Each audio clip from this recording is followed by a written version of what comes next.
మహిమపరచడానికి మాకిచ్చిన ఈ అవకాశాన్ని బట్టి మీకు వందనాలు, స్తుతులు, స్తోత్రాలు నాయనా. మరి మేము ఏం నేర్చుకున్నా గాని ప్రభువా, అయ్యా అది కేవలం మిమ్మల్ని మహిమపరచడానికి మాత్రమే ఉపయోగపడాలి ప్రభువా.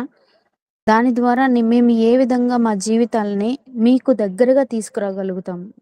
మేము ఎలా మారగలుగుతాము.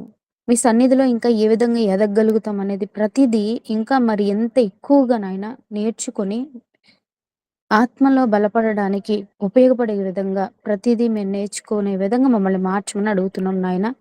అయ్యా, మాట్లాడేది నేను కాదు ప్రవ్వా, కేవలం మీరు మాత్రమే మాట్లాడండి. ఇక్కడున్న బిడ్డలకి ఏది అవసరమో, వాళ్ళు ఏది నేర్చుకోవాలో నాయన ప్రతీదీ సమస్తం ఎరిగిన దేవుడవు నాయన. అయ్యా, మీరే వీరితో మాట్లాడండి. అయ్యా, నన్ను వాడుకోండి ప్రభా. నా కంఠాన్ని నాయన ప్రభా, అయ్యా నా యొక్క స్వరాన్ని మీ బోరగా వాడుకొని మీ ఆత్మశక్తితో నన్ను నడిపించమని అడుగుచున్నాను. సహాయం చేయండి. నేను కాదు నాయన మాట్లాడేది, మీరే మాట్లాడండి నాయన. మీ మాట ద్వారా నాయన ప్రభా అనేక బ్రతుకులు మారుతాయి నాయన. అనేక జీవితాలు వెలుగులోకి నడిపించబడతాయి నాయన. అయ్యా, మీ మాటకి అసాధ్యమైంది ఏది లేదు నాయన ప్రభా. మీ వాక్కును మా కొరకు నాయన వినిపింపచేయమని మేమందరం కూడా నాయన ప్రభా మీ పాదాల సన్నిధి వద్ద ప్రార్థించుకుంటున్నామయ్యా. దయచేసి మా ప్రార్థన ఆలకించి మమ్మల్ని అందరినీ నడిపించమని నజరేయుడైన యేసు అతి పరిశుద్ధ నామం పేరట అడిగి వేడుకొంచున్నాం తండ్రి. ఆమేన్. అందరికీ ప్రైజ్ ది లార్డ్ అమ్మా. లాస్ట్ వీక్ మనం ఏం నేర్చుకున్నాం అనేది ఒక చిన్న బ్రీఫ్ ఇంట్రడక్షన్ ఇచ్చుకొని మనం నెక్స్ట్ క్లాస్ లో కంటిన్యూ అయిపోదాం.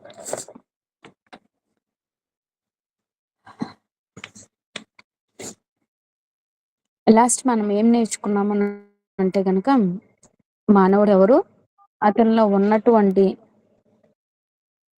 భాగాలు శరీరము, ప్రాణము, ఆత్మ, వాటి గురించి మనం చూసాము.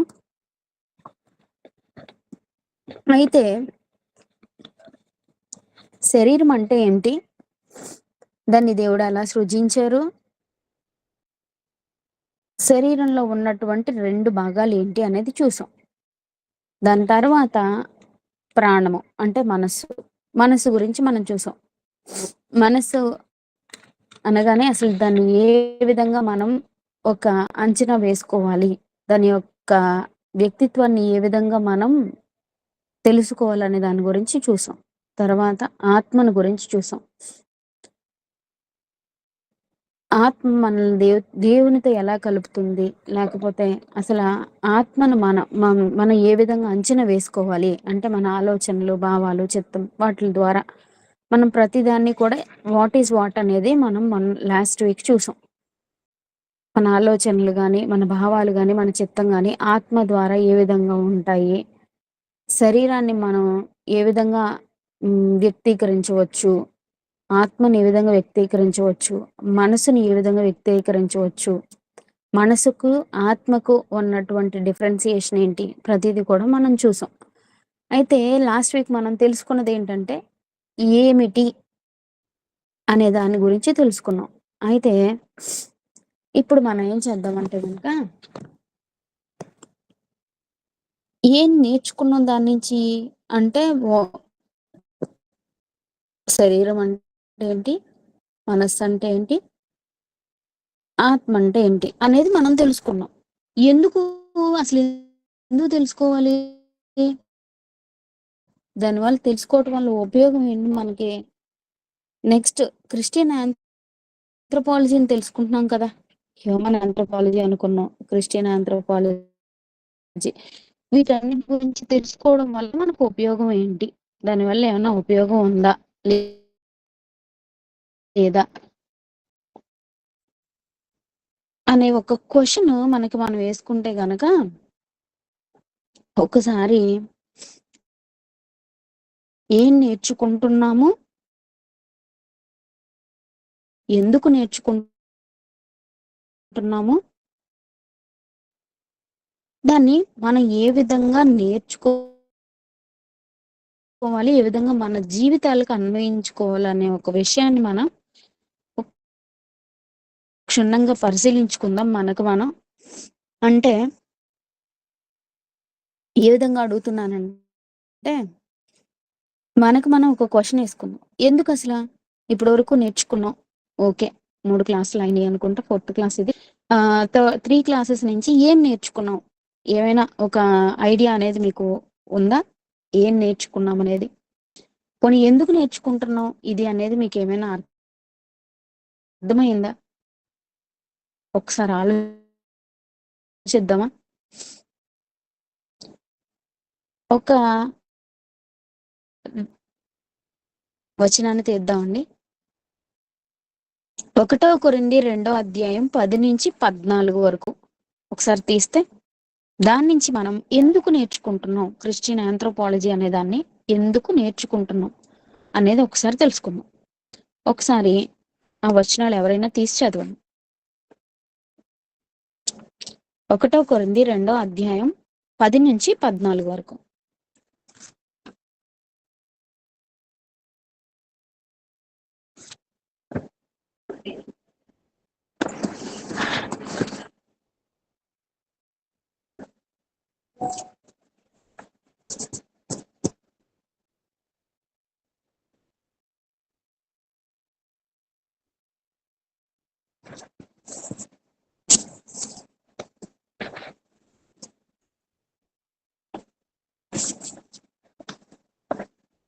ఎవరైనా చదువుతున్నారా అండి?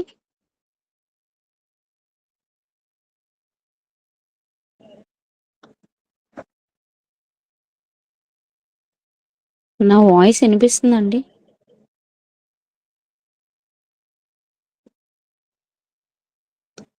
ఒక్కసారి చదవండి. 1 కొరింథీ 2 అధ్యాయం 10-14 వరకు.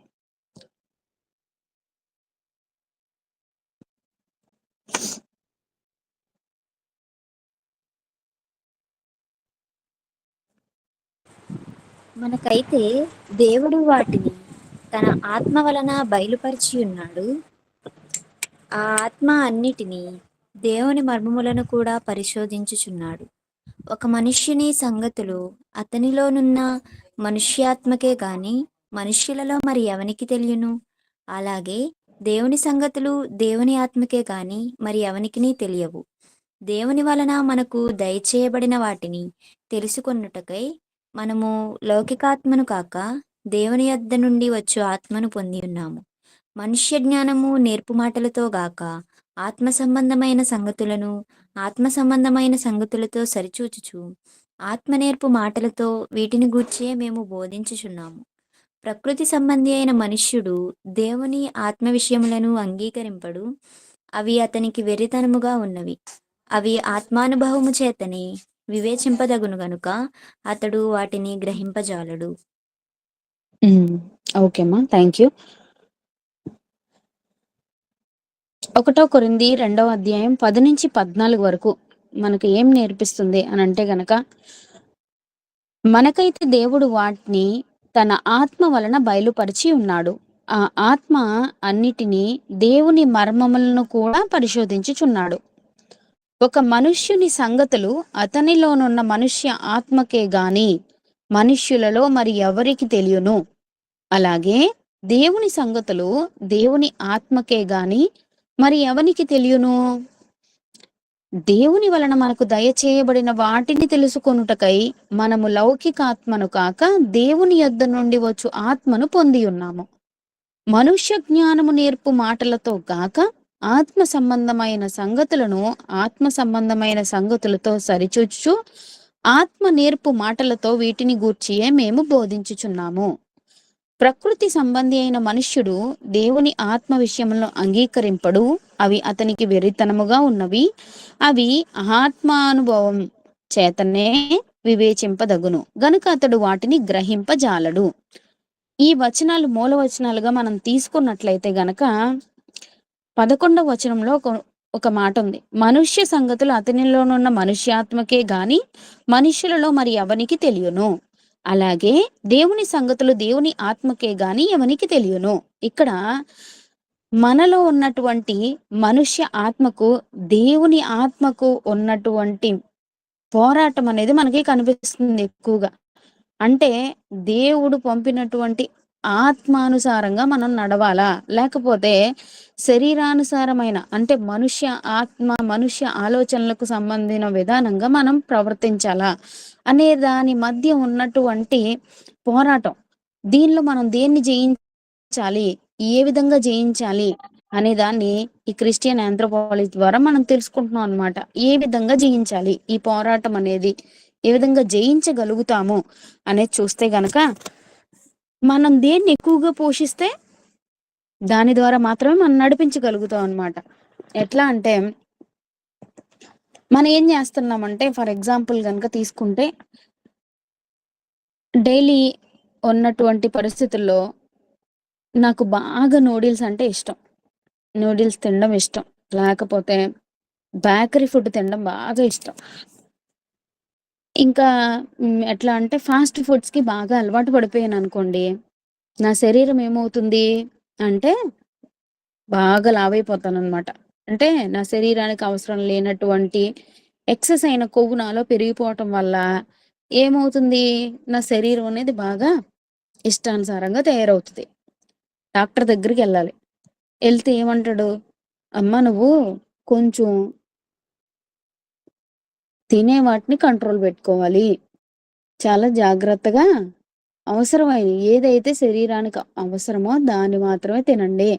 ఇష్టానుసారంగా తినొద్దు" అని చెప్తాడు. చెప్పినప్పుడు నేనేం చెయ్యాలి? నా యొక్క శరీరాన్ని సరైన పద్ధతుల్లో ఉంచుకోవాలి అనంటే గనక కన్ఫర్మ్‌గా నా యొక్క ఆహారపు అలవాట్లని మార్చుకోవాలి. మార్చుకొని నేనేం చేయాలి?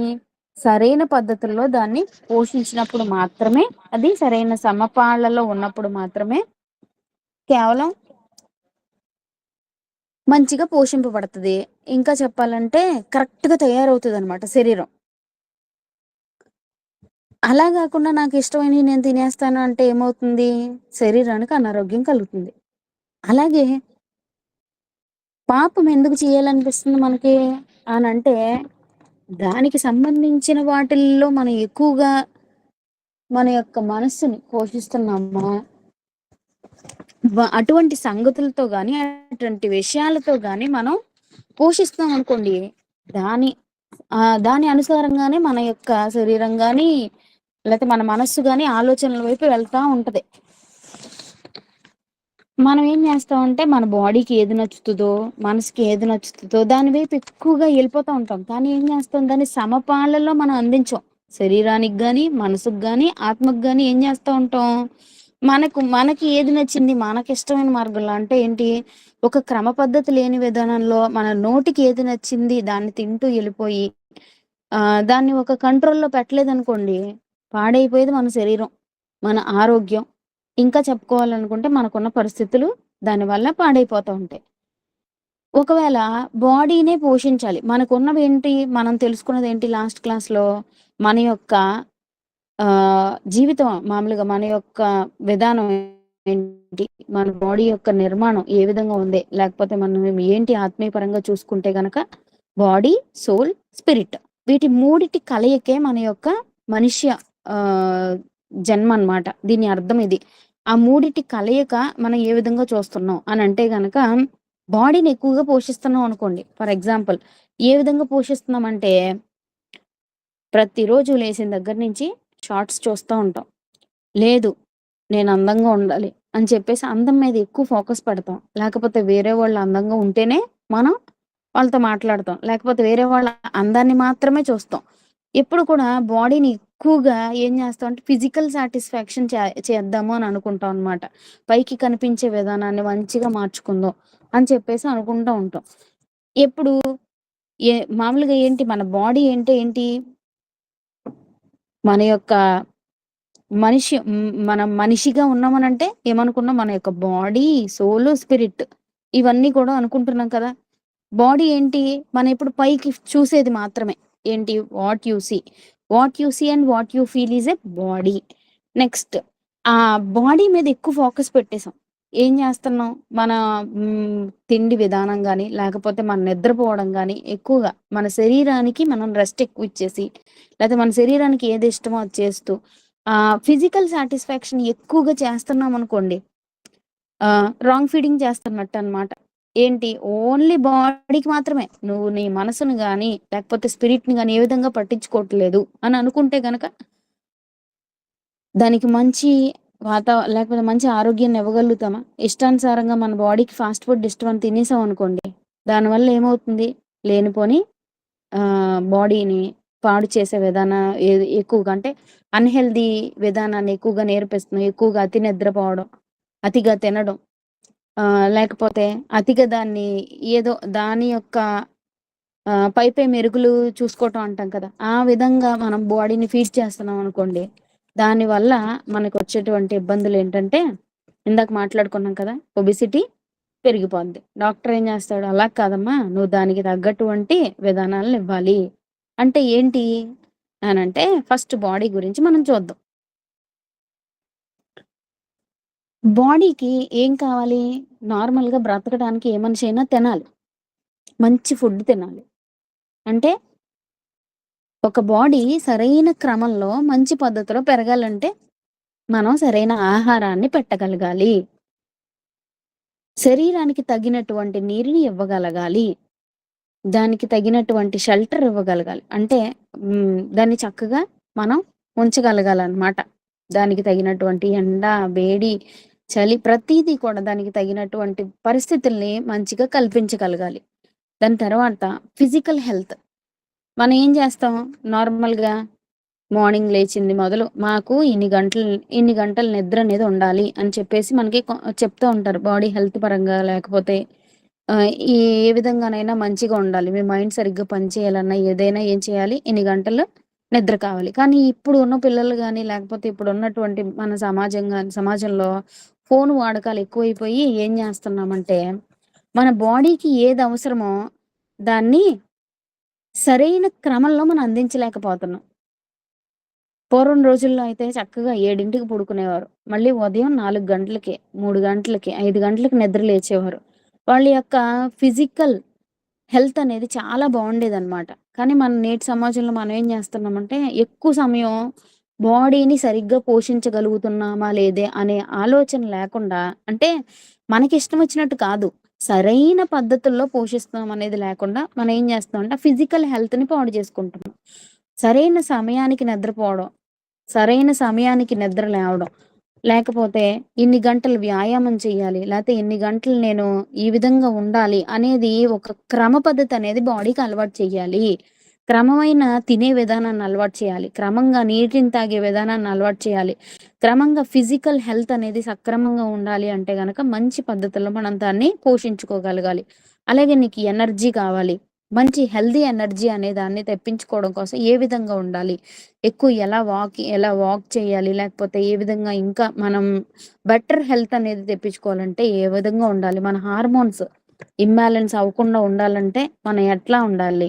ఎక్కువ మనం మన బాడీకి బ్యాడ్ విధానాన్ని అంటే ఇందాక మాట్లాడుకున్నట్టుగా ఫాస్ట్ ఫుడ్‌ని గాని ఏదైనా మన నోటికి నచ్చుతుంది కదా! అని చెప్పేసి ఒక మితి లేకుండా, ఒక పరిమితి లేకుండా ఇష్టానుసారంగా ఎప్పుడైతే తింటామో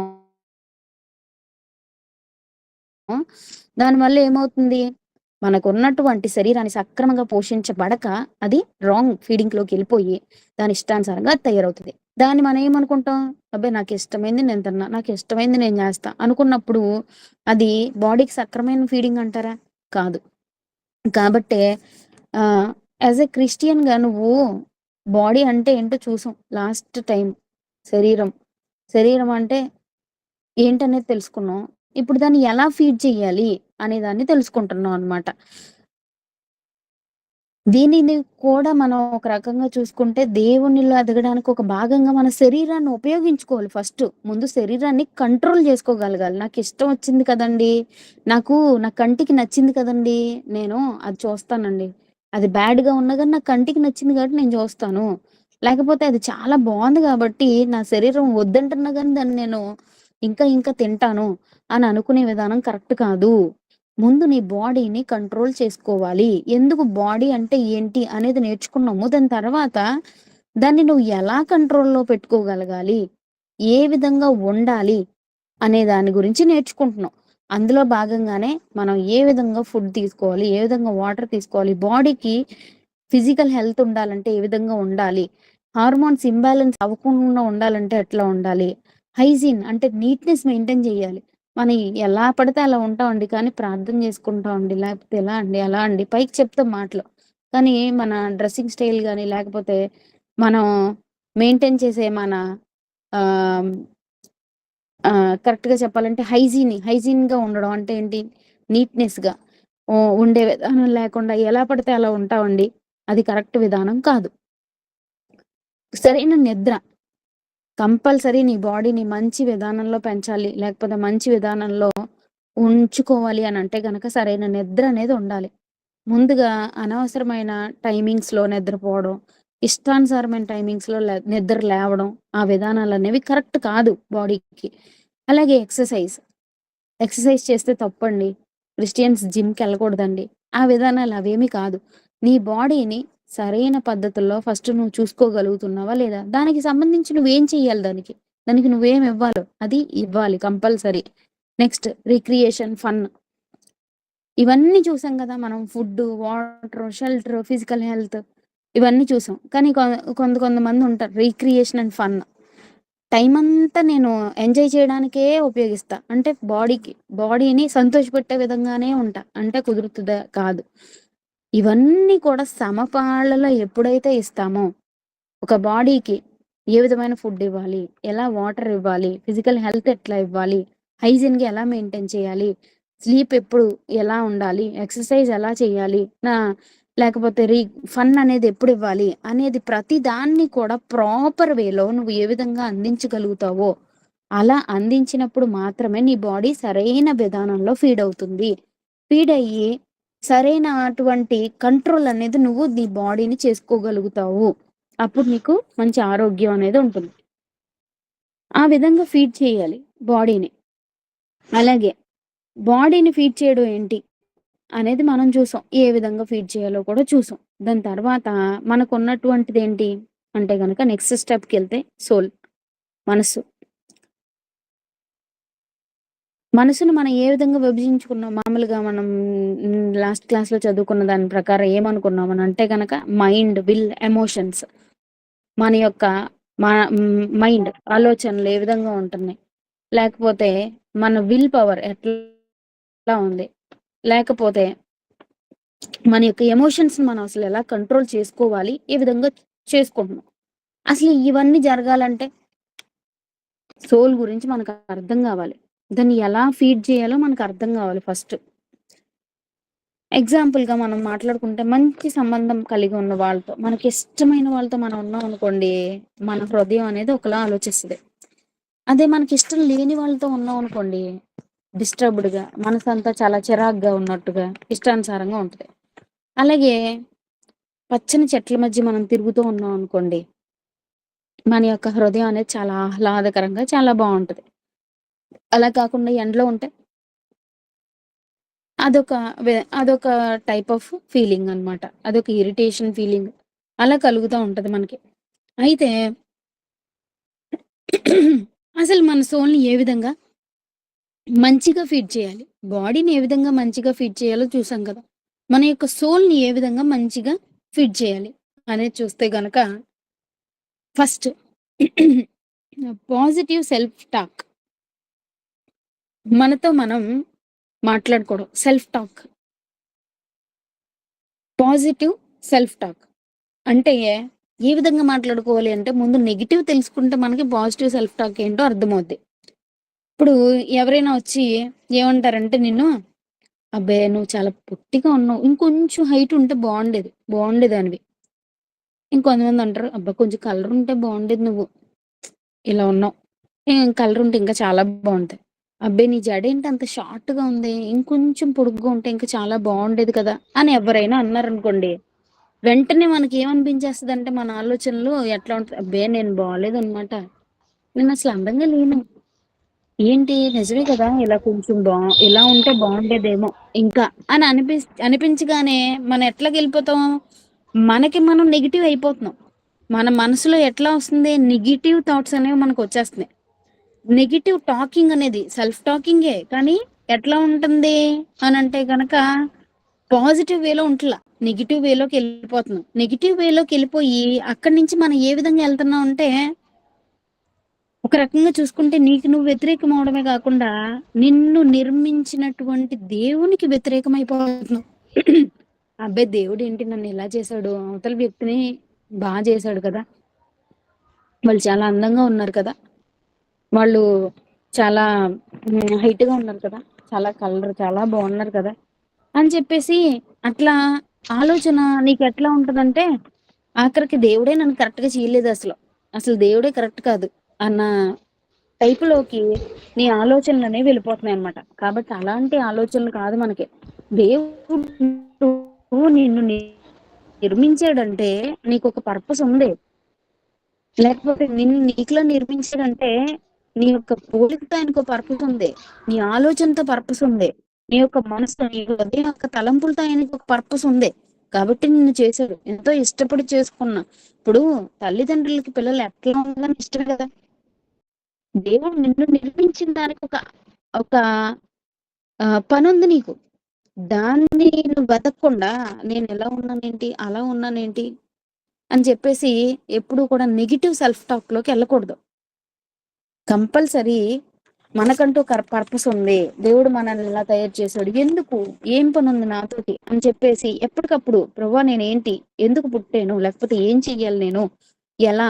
లేకపోతే మనలో ఉన్నటువంటి పాజిటివిటీ ఏంటి? ఫర్ ఎగ్జాంపుల్ నువ్వు అందంగా లేకపోయి ఉండొచ్చు. నీకు చదువుండుండొచ్చు. దేవుడు నీకు అదిచ్చాడు. నువ్వది గమనించట్లేదు. లేకపోతే నీకు నలుగురిలో నిలబడి మాట్లాడగలిగేటువంటి విధానాన్ని ఇచ్చుండొచ్చు. అది అవతల వాళ్ళకి లేకపోయి ఉండొచ్చు. అది నువ్వు గమనించట్లా. లేకపోతే నీకు మంచి జాబ్ ఇచ్చుండొచ్చు. మంచి ప్లేస్‌లో, మంచి ఎన్విరాన్మెంట్‌లో నిన్ను ఉంచుండొచ్చు. అది అవతల వాళ్ళకి లేదేమో! దాన్నెందుకు నువ్వు గమనించి పాజిటివ్ వేలో నువ్వు థింక్ చేయలేకపోతున్నావు? నెగెటివ్ వేలోకి ఎందుకెళ్తున్నావు? నీ సోల్‌ని కరెక్ట్‌గా ఫీడ్ చెయ్యాలి అని అనుకుంటే గనక కంపల్సరీ నువ్వు పాజిటివ్ సెల్ఫ్ టాక్ అనేది ఉండాలి. నీకు నువ్వుగా నీలో ఉన్నటువంటి పాజిటివిటీస్ ఏంటి ఒకసారి జ్ఞాపకం చేసుకో. అంతేగాని నెగెటివ్ థాట్స్‌లోకి మాత్రం వెళ్ళకూడదు. బాడీని కరెక్ట్ వేలో మనం ఎలా అయితే మెయింటైన్ చేయాలంటే, మనం బాడీని హెల్తీ బాడీగా మనం ఉంచుకోవాలంటే ఏ విధంగా ఫీడ్ చేయాలో, అలాగే సోల్‌ని ఫీడ్ చేయాలన్నా కూడా మొట్టమొదటిది ఇంపార్టెంట్ థింగ్ ఏంటంటే పాజిటివ్ సెల్ఫ్ టాక్.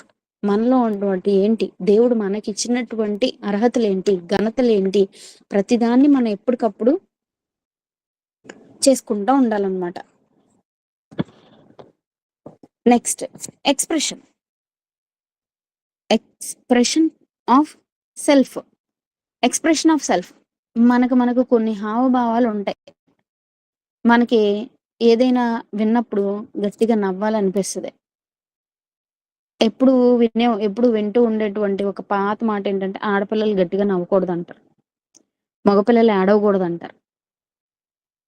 ఎవరో ఆచారాలు, ఎవరో పెట్టినటువంటి మూఢనమ్మకాలు లేకపోతే ఎవరో పెట్టినటువంటి కొన్ని బౌండరీస్ వల్ల మనం ఏం చేస్తామంటే, మనల్ని మనం అణిచేసుకుంటా ఉంటాం. కొన్ని రకాలుగా చూస్తే. దేవుడు నీకు ఆనందంగా ఉండమనే కదా ఇచ్చాడు.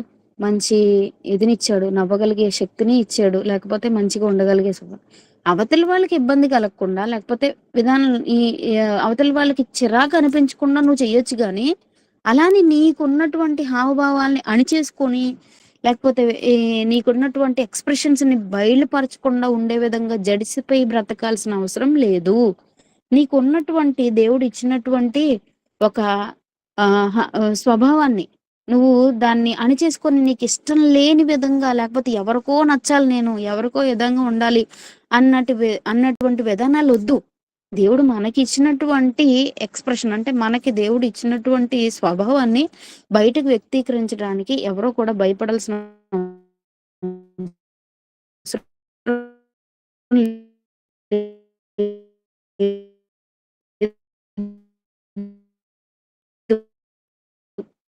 ఉండండి.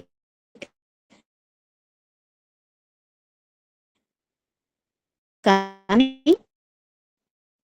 దాన్ని ఎంత వరకు ఏ విధంగా ఒక కొన్ని కొన్ని బౌండరీస్ అంటే దేవుడి నామాన్ని అవమానపరిచే విధంగా కాకుండా జాగ్రత్తగా ఉండగలడానికి ప్రయత్నం చేయండి.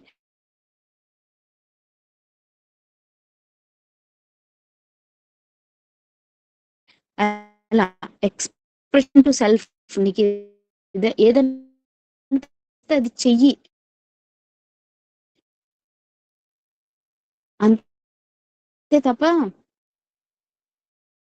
ఎవరో ఏదో పెట్టారు బౌండరీస్ అనేది కాకుండా మనం దేవుడికి నచ్చే విధంగా ఉండే విధంగా నీ ఎక్స్‌ప్రెషన్ ఆఫ్ సెల్ఫ్ అనేది ఉండాలి. Next emotions. అక్క మీ వాయిస్ బ్రేక్ దాన్ని అవుతుంది. ఎక్స్‌ప్రెస్ చేయాలనుకుంటున్నావా చెయ్యి. ఎటువంటి విధానాలు, ఎటువంటి అడ్డు పడేటువంటి విధానాలను నువ్వు పాటించాల్సిన అవసరం లేదు.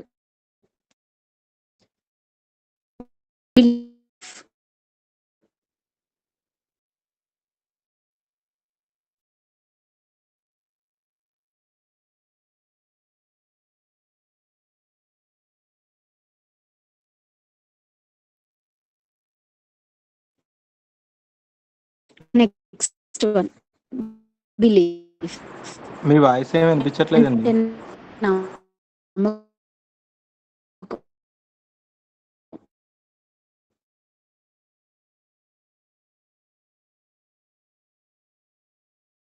విశ్వాసం.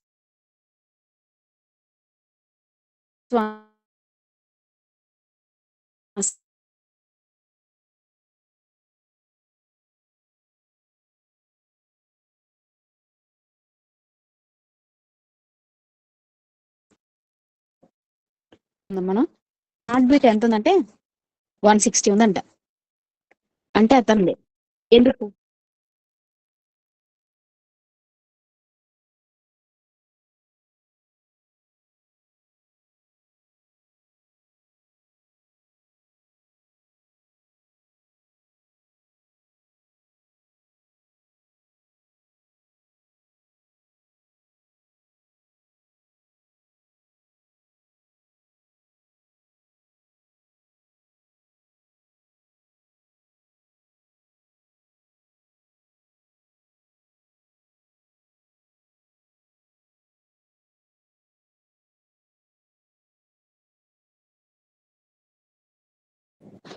ప్రైజ్ ది లార్డ్ అండి.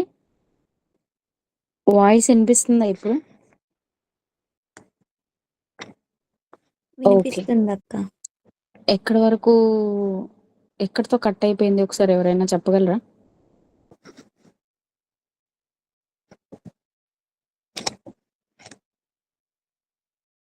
నా వాయిస్ ఎక్కడ ఆగింది ఒకసారి ఏమన్నా చెప్తే మళ్ళీ రీస్టార్ట్ చేస్తాను క్లాస్. పెద్దగా నవ్వడం తప్పేం కాదు. పక్కన వాళ్ళకి ఇబ్బంది కలిగించినంత వరకు మీరు మీలా ఉండొచ్చు సహజంగా అని చెప్పారు. ఓకే.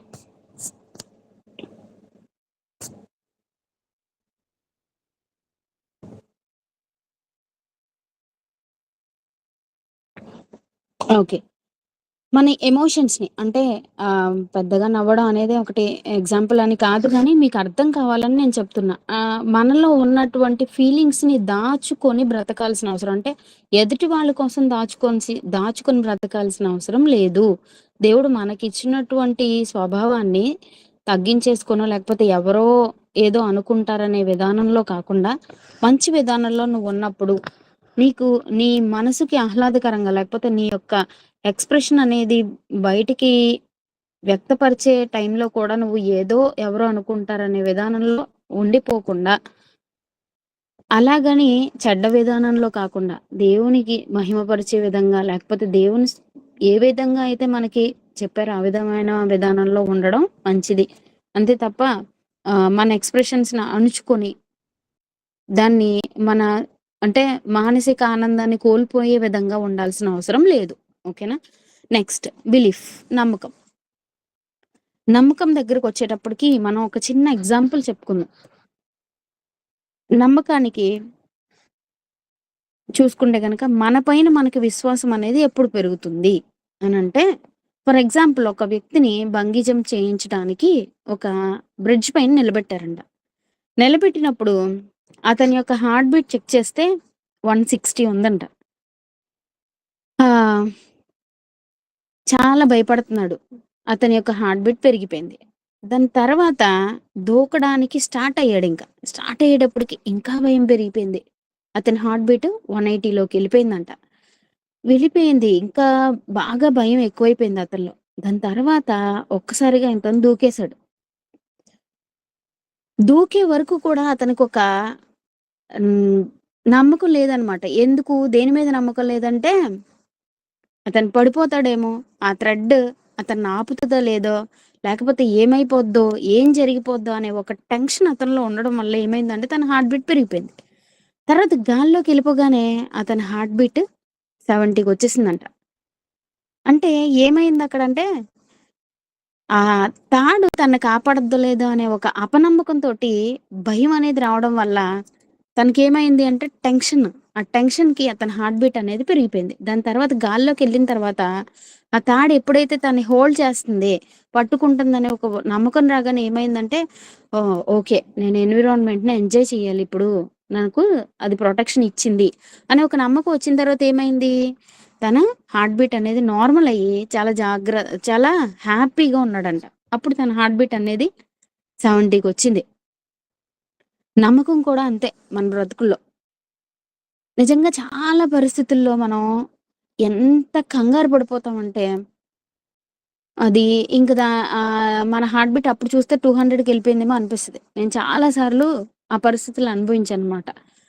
ఎప్పుడు అంటే దేవుని పైన విశ్వాసం లేనప్పుడు. మనకి ఎప్పుడైతే మన మనస్సు అనేది విశ్వాసం కలిగి ఉంటదో, అంటే నన్ను కాపాడే దేవుడు నాకున్నాడు. ఎంత అది ఎటువంటి భయంకరమైన పరిస్థితి అవనివ్వండి, నేను ధైర్యంగా ఉంటా అనే నమ్మకం నీకుండాలి. నీ మనస్సులో ఆ విశ్వాసాన్ని నువ్వు ఉంచగలగాలి. అప్పుడు మాత్రమే నీ మనస్సు ఆరోగ్యంగా ఉంటదన్నమాట. ఎటువంటి పరిస్థితి అయినా నా దేవుడు నాకున్నప్పుడు ఏంటి అనే విశ్వాసం నువ్వు కలిగి ఉండాలి. నెక్స్ట్ జ్ఞానం కలిగి ఉండాలి. విజ్డమ్. ఎటువంటి జ్ఞానం కలిగి ఉండాలి అనంటే,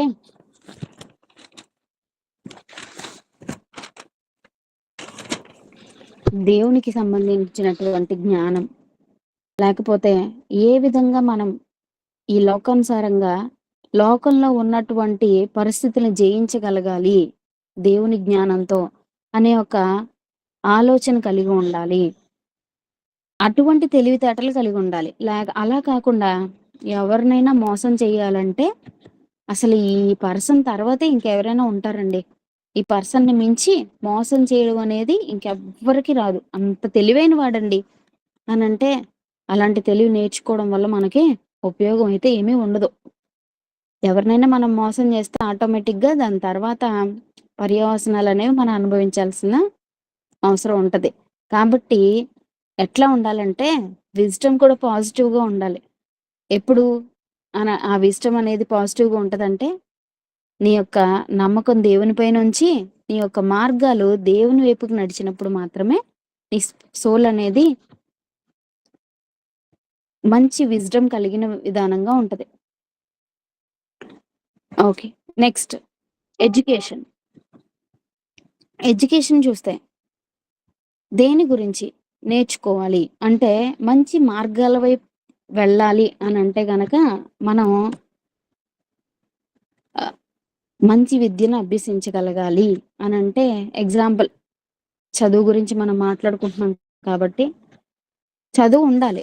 ఎటువంటి చదువు ఉండాలి అనంటే, మనల్ని మంచి వైపు నడిపించేటువంటి విధానంలో మనం చదవాలి. అలా కాదండి, నేను ఎట్లా అంటే ఇప్పుడు హ్యాకర్స్ ఉంటున్నారు కదా, అది నేర్చుకుంటానండి, అది చదువుతానండి, ఎవరినైనా మోసం చేసేయగలగాలండి, అలాంటి ఎడ్యుకేషన్ నాకు కావాలి అని నేర్చుకుంటాకి వెళ్ళడం మంచిదని అంటారా? దాన్ని కూడా మంచి విధానంలో వాడేవాళ్ళు ఉంటారు, కాదని అన్నట్లా. చెడు విధానంలో ఉపయోగించేటువంటివి మనకు ఉండకూడదు. ఇంకా చెప్పాలంటే బైబిల్ పరంగా జ్ఞానం కలిగి ఉండాలి. Next old view. ప్రపంచ వ్యాప్తంగా అంటే ప్రపంచానికి తగ్గటువంటి అనుగుణంగా ఆలోచించే విధానం. నేను ఈరోజు ఇక్కడ ఉన్నానండి, ఇక్కడే ఉండిపోతే ఇంకా లైఫ్ లో నేను ఈ 4 గోడల మధ్య ఉంటాను. ఇక్కడ సరౌండింగ్స్ తగ్గట్టుగానే నేను ప్రవర్తించాలి. ఇంక నేను వేరే విధానంలో ఆలోచించను. లేకపోతే నా క్లాస్ లో ఉన్నానండి నేను, అక్కడ వరకే. అక్కడ ఉన్నటువంటి నలుగురికి సాటిస్ఫై చేస్తూ నేను ఉండాలి తప్ప బయట ప్రపంచాన్ని నేను ఆలోచించే విధంగా ఉండను. నెక్స్ట్ మా ఊర్లో ఉన్నానండి, నేను అక్కడే ఆ ఊరికి తగ్గట్టుగానే ఉంటాను. లేకపోతే ఆ ఊర్లో ఉన్నటువంటి అలవాటు చేసుకుంటాను. ఆ ఊర్లో ఉన్నటువంటి విధానాల్లోనే నేను ఉండిపోతాను. అలాంటి విధానం, అలాంటి అలవాట్లు వద్దు. ఓల్డ్ వ్యూ అంటే కంపల్సరీ ప్రపంచంలో ఏ విధంగా అంటే ప్రపంచాన్ని చూసి నువ్వు మార్చుకోగలగాలి నీలో ఉన్నటువంటిది. నువ్వు ఈరోజు 10th క్లాస్ చదువుతున్నప్పుడు మీ ఊర్లోనే ఉండొచ్చు, కానీ ఇంటర్మీడియట్ తర్వాత ఇంజనీరింగ్ అలాంటి చదవడానికి వెళ్ళినప్పుడు నువ్వు వేరే వేరే ప్రాంతాలకు వెళ్ళొచ్చు. అక్కడ పరిస్థితులకు అనుగుణంగా నువ్వు మారగలగాలి. అదే మనం హ్యూమన్ ఆంథ్రోపాలజీలో నేర్చుకున్నాం. అవతల వాళ్ళ ఆలోచనలు గాని, అవతల వాళ్ళ ఆచారాలు గాని చూసి మనం వాళ్ళని అంటే హేళన చేసే వారిలా ఉండకూడదు. ఆ హేళన చేసే విధానం ఎప్పుడొస్తది? ఆళ్ళ ఆచారాలేంటి, ఆళ్ళ విధానాలేంటి మనకు తెలియనప్పుడు, నీకు వరల్డ్ వ్యూ లేనప్పుడు, నీ ఆలోచనలు కొంతవరకే ఆగిపోయినప్పుడు ఏమవుతదంటే, అవతల వాళ్ళ విధానాలు గాని, అవతల వాళ్ళ స్వభావాలు గాని అర్థం చేసుకునే విధానం మనకు రాదు. ఎప్పుడు కూడా మనం 4 గోడల మధ్య ఉండి, 4 గోడల ఆలోచనల్లో ఉండిపోకూడదు. ప్రపంచానుగుణంగా, ప్రపంచ పరిస్థితులను అంచనా వేస్తూ, ఏ విధంగా మనం ఉండాలి అనే ఆలోచనలు కలిగి ఉండాలి. అప్పుడు మాత్రమే కరెక్ట్ వేలో సోల్‌ని ఫీడ్ చేస్తున్నట్టు.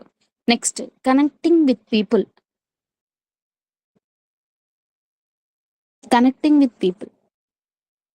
ఒక చోట మనం పని చేస్తున్నప్పుడు ఎట్లా ఉండాలి అనంటే గనక నలుగురిని కలుపుకుపోవాలి.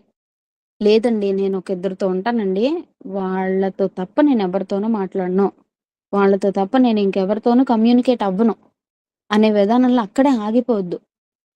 ప్రతి ఒక్కరిని కలుపుకోండి. ప్రతి ఒక్కళ్ళ పరిస్థితులు, ప్రతి ఒక్కళ్ళ విధానాలు, ప్రతి ఒక్కళ్ళ ఎక్స్‌పీరియన్స్‌లు ఎప్పుడు తెలుస్తాయి మనకి వాళ్ళ గురించి, వాళ్ళు మంచివాళ్ళా, చెడ్డవాళ్ళా అనేది మనం పైన చూసేసి చెప్పలేం కదా! కంపల్సరీ ప్రతి ఒక్కళ్ళతో కూడా కమ్యూనికేషన్ అనేది ఉండాలి. మళ్ళీ ఒక్కసారి ఆలోచిస్తే గనక మనం ఇప్పుడు రెండిటి గురించి చూసాం. ఏంటది? Body, soul. ఎందుకు చూస్తున్నాం వీటిని అనంటే గనక మనం నేర్చుకున్నాం కదా! బాడీ, సోల్, స్పిరిట్ అనే మూడిటి గురించి మనం నేర్చుకున్నాం. వాటిని ఎందుకు నేర్చుకున్నాం అనేది ఒకసారి ఆలోచిస్తే, అప్పుడు ఎలా ఉంటే అవి మనకు ఉపయోగపడే విధంగా ఉంటాయి అనే ఆలోచనలోకి మనం వెళ్ళినప్పుడు, మనం బాడీని ఎలా పోషిస్తే అది మంచి విధానంలో ఉంటుంది, సోల్‌ని ఎలా మంచి విధానంలో మనం దాన్ని డెవలప్ చేసుకోగలుగుతాం అనే విషయానికొచ్చి మనం బాడీ గురించి నేర్చుకున్నాం. తర్వాత సోల్ గురించి నేర్చుకున్నాం. అయితే ఇందాక మన వాక్యంలో చదివినట్టుగా మనుష్యుల విధానాలు ఏదైతే మనం చూసామో 11వ వచనం. ఒక మనుష్యుని సంగతులు అతనిలోనున్న మనుష్య ఆత్మకే గాని మనుష్యుల్లో మరి ఎవనికి తెలియను. అలాగే దేవుని సంగతులు దేవుని ఆత్మకే గాని మరి ఎవనికి తెలియను. ఓకే. ఇప్పుడు మనం రెండిటి గురించి చూసాం కదా, బాడీని, సోల్‌ని. సోల్‌ని మంచి విధానాల్లో నువ్వు ఈ విధంగా ఎక్కడైతే పాజిటివ్ సెల్ఫ్ టాక్ ఉండి, expression of self emotions and belief and wisdom, education, world view, connecting with people ఇలాంటి ఈ మంచి సంబంధాలతో మనం ముందుకెళ్తున్నప్పుడు నీ బాడీని కూడా నువ్వేం చేస్తావంటే, నీ మనసు ఏదైతే చెప్తుందో ఆ విధానంలో నడిపించగలుగుతావు. దాన్ని కూడా నువ్వు ఏం చేస్తావు? మంచిగా నా బాడీ మంచి విధానంలో ఉండాలంటే నేనేం చేయాలండి? మంచి ఫుడ్ తీసుకోవాలి, మంచిగా వాటర్ తాగాలి, రోజుకి ఇన్ని లీటర్లని. లేకపోతే ఫిజికల్ హెల్త్ ఇవ్వాలి, లేతే ఎక్సర్సైజ్ చేయాలి, హైజీన్‌గా ఉండాలి, మంచి స్లీప్ ఉండాలి, ఎక్సర్సైజ్ ఉండాలి. ఇవన్నిటిని బాడీకి అలవాటు చేసావు. మంచిగా బాడీ ఉంది. దాని తర్వాత సోల్‌కి ఏం చేస్తున్నావు? లోకానుసారమైన విధానంలోనే మామూలుగా అలా మాట్లాడుకుంటే గనక నీకు నువ్వు పాజిటివ్‌గా అనుకుంటున్నావు. ఆ! ఓకే. నేనేదైనా చేయగలను. లేకపోతే నీ ఎక్స్‌ప్రెషన్స్‌ని ఫ్రీగా నువ్వు బయట పెట్టగలుగుతున్నావు. అంటే ఇంకా ఈ విషయానికొస్తే గనక ఇంకా చెప్పాల్సిందేంటంటే దేవుని గురించి మాట్లాడే విధానం గురించి చెప్తున్నానండి. మనం సువార్త చెప్పాలంటే వెంటనే మనకొచ్చేదేంటంటే షైనెస్. మాట్లాడలేం. మన ఎక్స్‌ప్రెషన్ బయట పెట్టలేం అనమాట. ఎవరో ఏదో అనుకుంటారనే ఒక గిల్టీ ఫీలింగ్. ఆ ఫీలింగ్ కరెక్ట్ కాదు. నువ్వేదైతే అనుకుంటున్నావో ఆ స్వభావాన్ని బయటకు పెట్టమని అందుకే చెప్పింది. నెక్స్ట్ ఒక నమ్మకం, విశ్వాసం, విజ్డమ్ ఇవన్నిటిని కూడా సక్రమంగా పాటిస్తే ఏం చేస్తది? సోల్ సక్రమైన పద్ధతిలో ఉంటదనమాట. ఉండి బాడీ, సోల్.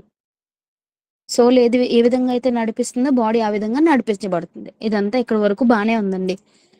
ఆహ్, ఓకే. నా మనసు మంచిగా ఎళ్తుంది. దాని విధానం ప్రకారం బాడీని కూడా నేను సక్రమంగా పోషించుకోగలుగుతున్నా. ఇది ఎక్కడి వరకు ఏం పని చేస్తుంది మనలో? మనిషి ఆత్మ. మనిషి ఆత్మకు తగ్గట్టుగా ఏం చేస్తున్నాం?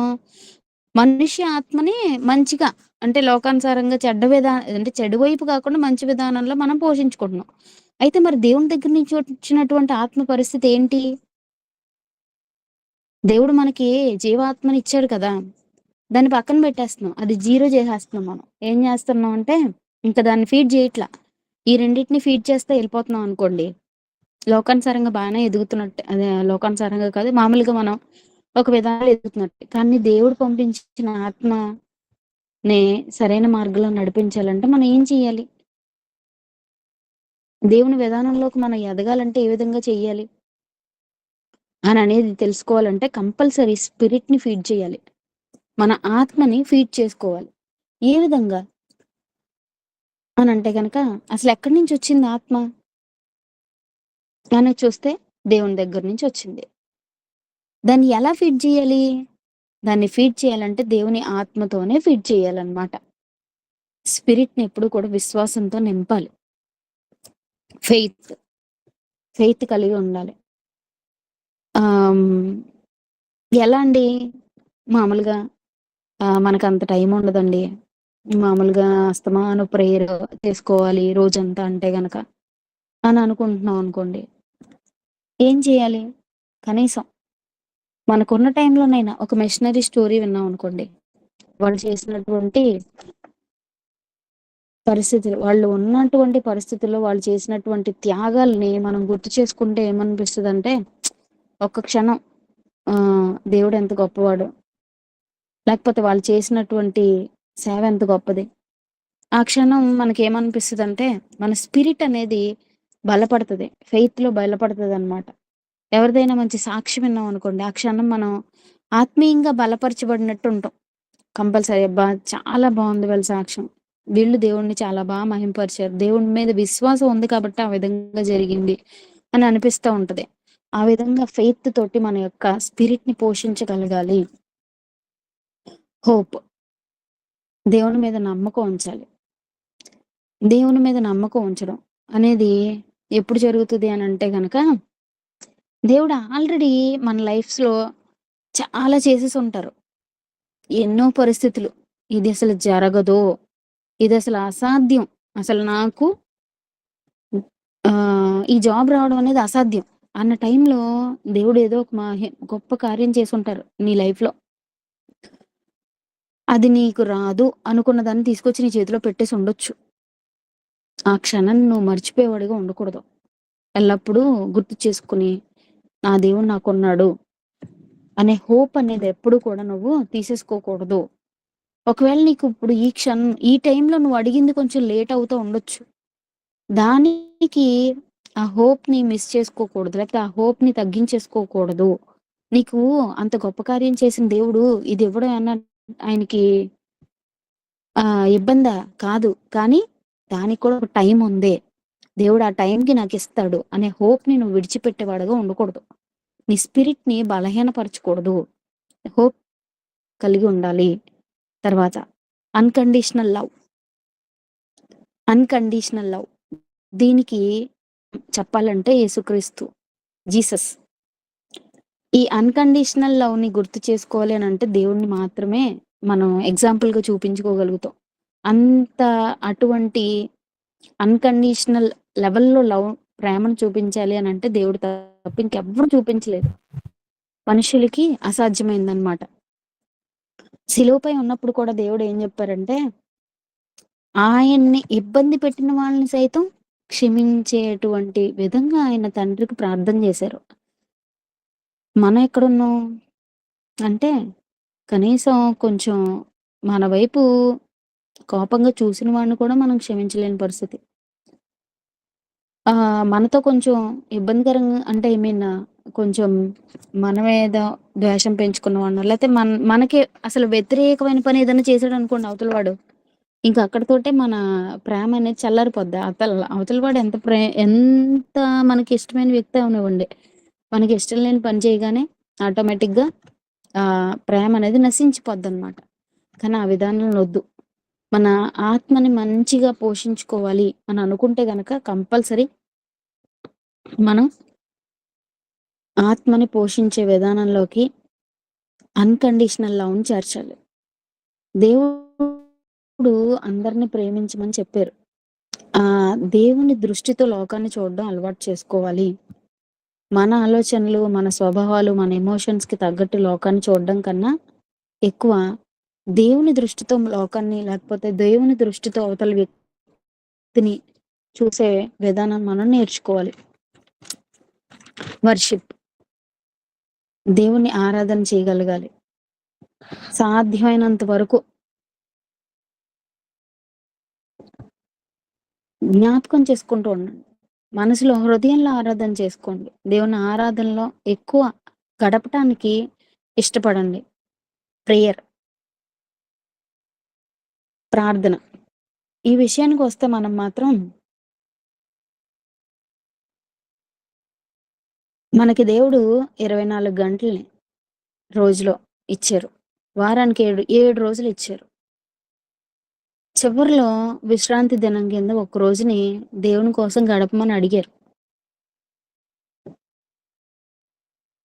ఆ టైం కూడా మనకి ఏదో ఒక పనులు ఉంటాయి కంపల్సరీ.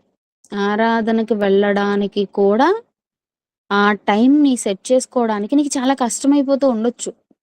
కానీ అది కరెక్ట్ విధానం కాదు. మన సోల్ని, మన స్పిరిట్ని దేవుని విధానంలో లేకపోతే మంచిగా పోషించాలి అని అనుకుంటే గనక అది కరెక్ట్ విధానం కాదు. కంపల్సరీ ప్రార్థనకి దూరం అవ్వద్దు, సంఘానికి దూరం అవ్వద్దు. కంపల్సరీ ప్రేయర్ టైం అనేది సెట్ చేసుకోండి. కంపల్సరీ మనకి 24 hours ఇచ్చారు. కనీసం అందులో కొంత పర్సంటేజ్ని మనం తీసుకున్నా, కనీసం కొంతలో కొంత ఒక 1 hour అయినా కానీ ప్రేయర్లో గడపడానికే ప్రయత్నం చేయండి. ఉదయం కొంతసేపు, మధ్యాహ్నం కొంతసేపు, సాయంత్రం కొంతసేపు. మన స్పిరిట్ని మంచి విధానంలో లీడ్ చేయాలి అని అంటే, దేవుని విధానంలోకి మనం పంపించాలి అంటే కంపల్సరీ ప్రేయర్ అనేది ఉండాలి.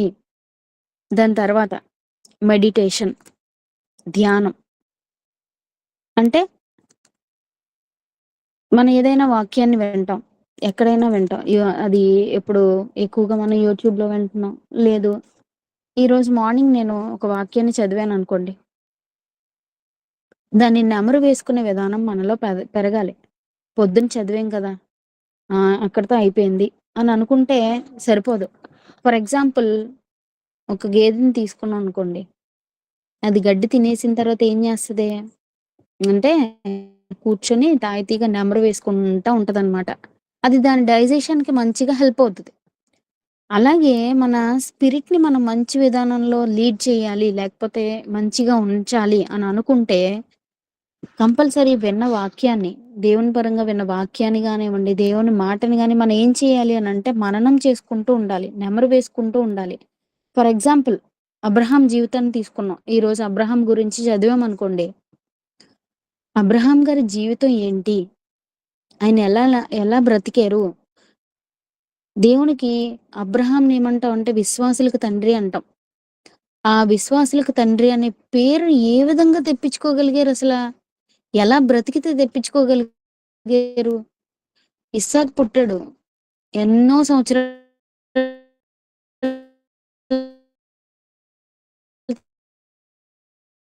తర్వాత మనుషుల స్పిరిట్‌తో కాదు. మనుషుల స్పిరిట్‌తో నడిపించబడితే అస్సలు సమస్యే లేదు. ఇచ్చే పనే లేదు. కానీ ఆయన దేవుని మాట ద్వారా, దేవుని వాక్ ద్వారా నడిపించబడ్డారు కాబట్టే వెంటనే ఆలోచించకుండా పని చేయడానికి సిద్ధపడ్డారు. అటువంటి స్వభావం లేకపోతే అటువంటి దేవుని మాట మీద ఎక్కువగా మనం దాన్ని మననం చేసుకుంటూ దాని మీద ఆధారపడగలుగుతామో అప్పుడు మనకి మన స్పిరిట్‌ని సరిగ్గా ఫీడ్ చేయగలిగే విధానంలో మనం ఉంటాం అన్నమాట. వాక్యాన్ని మననం చేసుకుంటూ ఉండాలి.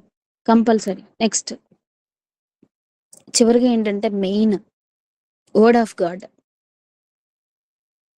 వర్డ్ ఆఫ్ గాడ్ ప్రతిరోజు చదువుతాం వాక్యం. ఏదో ఒక వాక్యం మనం ప్రతిరోజు ఉదయం చిన్నగా ఒక వచనమైనా చదవడానికి ప్రయత్నం చేయండి. వర్డ్ ఆఫ్ గాడ్ అనేది చాలా ప్రాముఖ్యమైనది మన జీవితాల్లో.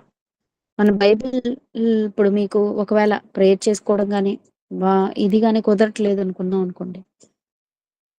మార్నింగ్ చదువుతారు కదా వాక్యాన్ని. మార్నింగ్ కంపల్సరీ ఏదో ఒక వాక్యాన్ని చదవడానికి ప్రాముఖ్యతనివ్వండి. రోజులో కనీసం కొంతసేపైనా ప్రార్థన చేసుకోవడానికి ఇవ్వండి.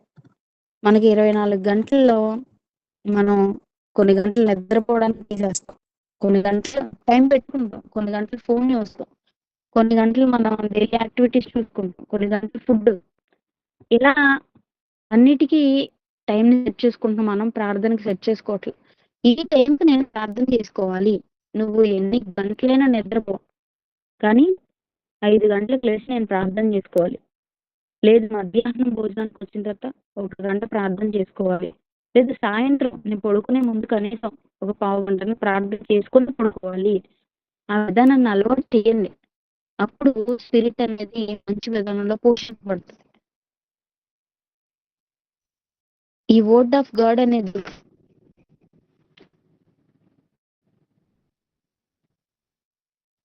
ఎప్పుడు మన జీవితంలో దేవుడు మాట్లాడతారో తెలియదు. ఎప్పటికప్పుడు మనం దాన్ని కంటిన్యూషన్ చేస్తూ ఉంటే కంపల్సరీ దేవుడు మాట్లాడతారు. ఇంకా చెప్పాలంటే క్వైట్ టైం దేవుడితోటి గడిపే సమయం.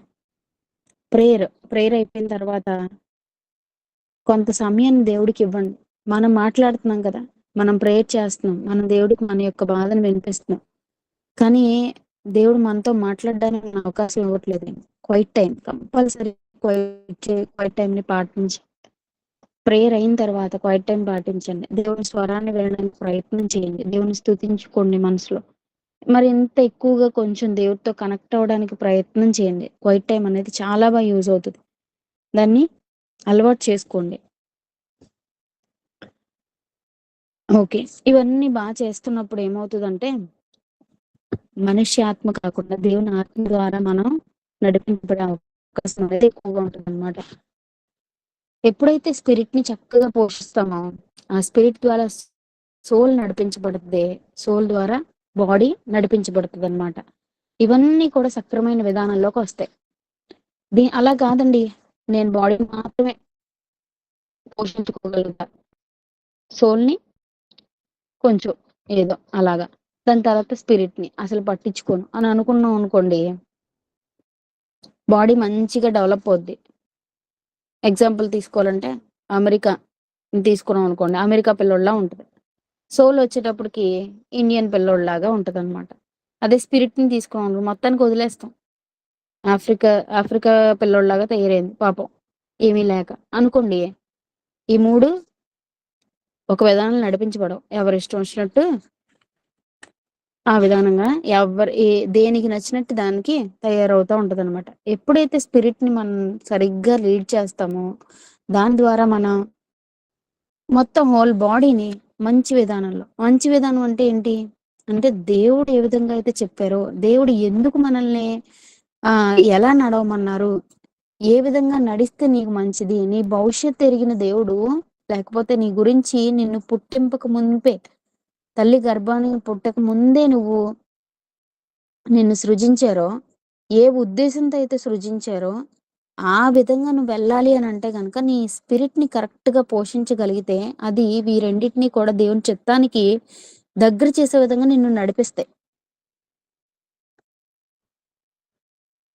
అప్పుడు మాత్రమే మనం దేవుని చిత్తాన్ని ఎరగగలుగుతాము, దేవుని చిత్తాన్ని నెరవేర్చగలిగే విధానంలో మనం నడుస్తాం అన్నమాట. ఇంకా ఏంటి అనంటే గనక దేవుడు ఏమన్నాడు? ప్రేమించమన్నాడు. ఇంకా ఏమన్నారు? క్షమించమని చెప్పారు. ఇవి చెయ్యాలంటే మనుషుల్ని అర్థం చేసుకోవాలి కంపల్సరీ. అర్థం చేసుకోకుండా మనం క్షమించలేము, ప్రేమించలేము. మన పక్కన వాళ్ళని ఎలా అర్థం చేసుకోవాలి?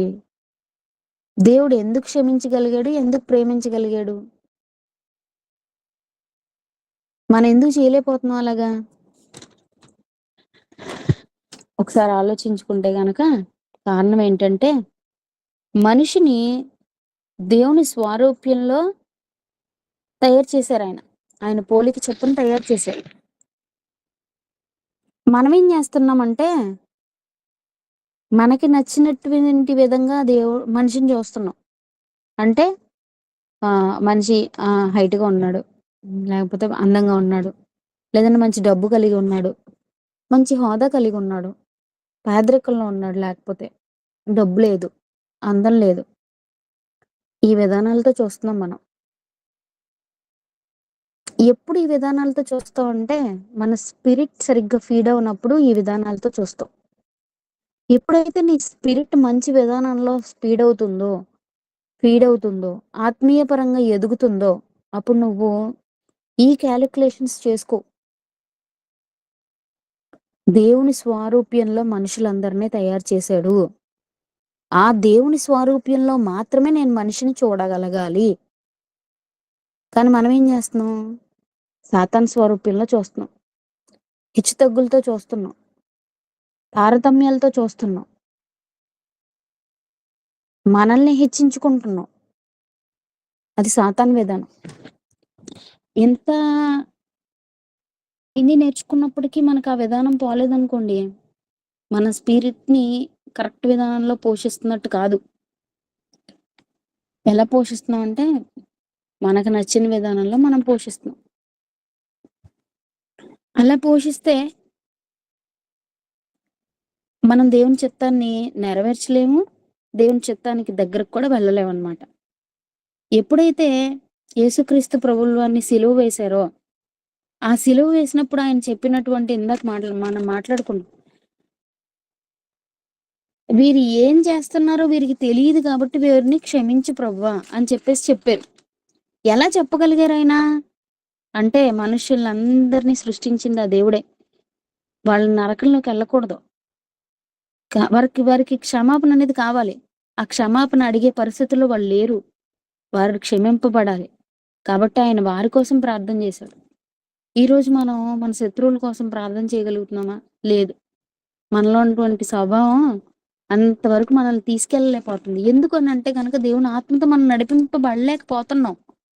దేవుని ఆత్మతో నడిపించబడాలి. దేవుడు ఆ విధంగా నడిపించబడ్డారు కాబట్టే సిలువలో ఆయన ఇబ్బంది పెట్టిన వారిని సైతం క్షమించమని అడగగలిగారు. అది దేవుని ఆత్మతో నడిపించబడ్డం అంటే, అది స్పిరిట్ ని పోషించగలగడం అంటే. మనిషిని ఏ విధంగా చూశాడో, మనిషిని ఏ విధంగా చూడాలో ఆ విధంగా చూశారన్నమాట.